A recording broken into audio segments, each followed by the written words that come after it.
ምናላችሁ ተመልካቾቻችን ከሰዓቱ የቢዝነስ ዘገባዎች ጋር አብራችሁን ቆዩ።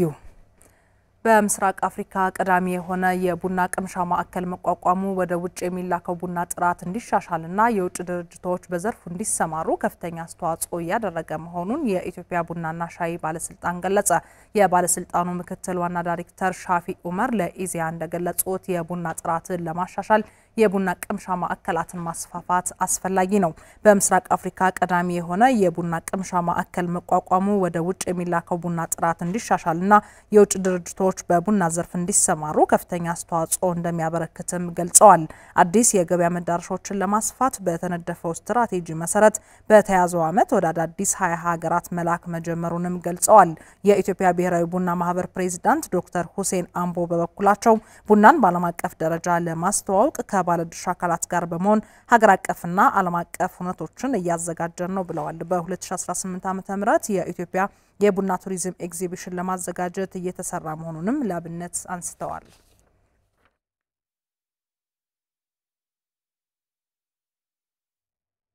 የኢትዮጵያን የመርከብ አገልግሎት በስፋት እንዳንጠቀም በርካታ ማነቆች አሉብን ሲሉ አስመጭና ላኪ ባለሀብቶች ገለጹ። ትራንስፖርትና ሎጂስቲክ ሚኒስቴር በበኩሉ ያለውን ችግር ለመቅረፍ ዘርፉን ዲጂታላይዝ ለማድረግ እየሰራው ነው ብሏል።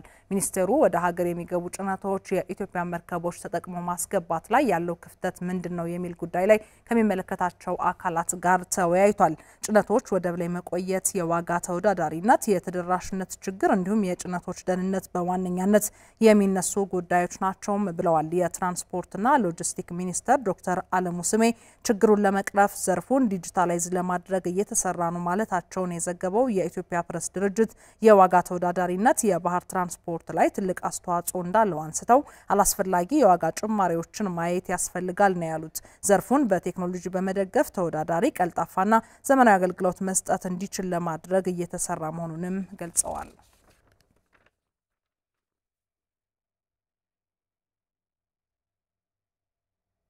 በዝርዝር ወደ ምንመለከታቸው ዘገባዎቻችን ስናመራ በበጀት ዓመቱ ከ132,000 በላይ የደለቡ የመንዝ በጎችን ለገበያ ማቅረብ መቻሉን የመንዝ ጌራ ምድር ወረዳ እንስሳትና አሳ ሀብት ልማት ተጠሪ ጽፈት ቤት አስታወቀ። ከ13,000 በላይ አድላቢዎችም በዘርፉ ተጠቃሚ መሆናቸውን ጽፈት ቤቱ ገልጿል። በቃሉ ፈረደ ተጨማሪ ያለው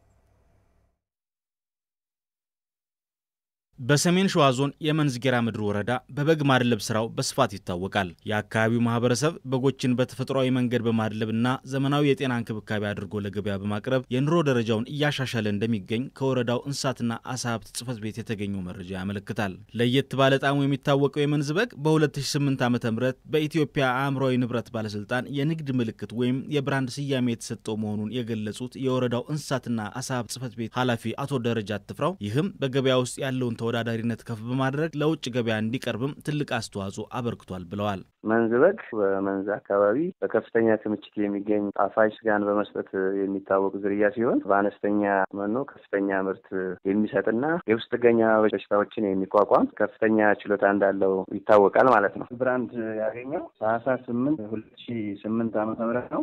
አዲስ አበባ ላይ የአእምሯዊ ንብረት ጥበቃ እና ንግድ ምልክት ተብሎ ነው እውቅና ያገኘው ማለት ነው። በወረዳው በ2017 በጀት ዓመት ይህ መረጃ እስከ ተጠናከረበት ጊዜም ከ132,000 በጎች በላይ አድልቦ ለገበያ ማቅረብ መቻሉን ጽፈት ቤት ኃላፊው ገልጸዋል። በዚህ ዘርፍም 13,000 የሚደርሱ አድላቢዎች ተሳታፊ መሆናቸውን ነው የገለጹት። በዚህ ዓመት ያቀርነው 131,126 ክንቡናችን ደግሞ 132,685 ነው ማለት ነው። በወንድ ደረጃ 10,948 ሴት 2,015 ድምር 12,963 ናቸው። እንግዲህ እነዚህ በማድለብና በመሸጥ ላይ እየተሰማሩ ያሉ አርሶ አደሮቻችን ናቸው ማለት ነው። በወረዳው በበግ ማድለብ ከተሰማሩ አርሶ አደሮች መካከል አንዱ የሆኑት አቶ በለጠው ድንቁም በማድለብ ስራው ተጠቃሚ መሆናቸውን ይገልጻሉ። በክረምት ላይ እስከ 30 አደልባለሁ፣ ለገናም እስከ 30 እና 20 አደልባለሁ፣ ለፋሲካ ደግሞ ከ15 ከ18 አካባቢ አደልባለሁ። በአመት 3 ጊዜ ነው የማደልበው፣ ከ50 አደልባለሁ።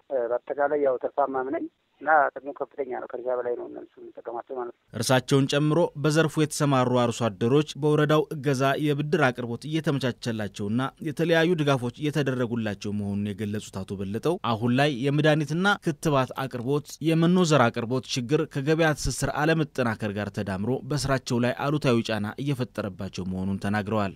አንደኛ የጤና ችግር፣ ሁለተኛ ዘርና መድኃኒት አቅርቦት፣ ሶስተኛ ክህሎት አሁንም ስልጠና ያስፈልገዋል፣ አራተኛ ገበያ ትስስሩ። እነዚህ ችግሮች ከተቀረፉ ወደፊት ሙሉ ለሙሉ ምን የማይደረግ ነገር ትግኛ እንዳልኩ 50 የነበረውን በወር በአንድ ዙር 50 ማድረግ እንችላለን። የመንዝጌራ ምድር ወረዳ እንስሳትና አሳ ሀብት ጽሕፈት ቤት ኃላፊ አቶ ደረጃ አትፍራው የአርሶ አደሩ የማድለብ ስራ ውጤታማ እንዲሆን ጽሕፈት ቤታቸው በቅርበት እየደገፈ መሆኑን ገልጸዋል። ከተለያዩ ረጅ ድርጅቶች ጋር በመቀናጀትም የመድኃኒትና ክትባት አቅርቦትን ለማሳደግ እንዲሁም የገበያ ትስስሮችን ለመፍጠር ከፍተኛ ጥረት እየተደረገ ስለመሆኑ ተናግረዋል። የተለያዩ የመኖ ዘሮች አሉ። በሶር እያሰራጨን ያን መኖ እየዘሩ የሚጠቀሙበት ሁኔታ ያለ ማለት ነው። ሌላ ጤናን ከመጠበቅና የክትባት መድኃኒት ከማቅረብ አኳያ ሕክምናውንም የክትባቱንም አገልግሎት እየሰጠን እንገኛለን። መድኃኒት የምንገዛው እኛ በሪቮልቪንግ ፈንድ ራሱን የቻለ በጀት አለው። ጨረታ እያወጣን እየገዛን ነው የምንገኘው። እንዳይቋረጥ ስራ እየሰራን እንገኛለን ማለት ነው። ክትባት ስራ በተለያየ ረጂ ድርጅቶች አሉ የሚሰጡን። ይህንን አጠናክሮ መቀጠል ይጠይቃል ማለት ነው።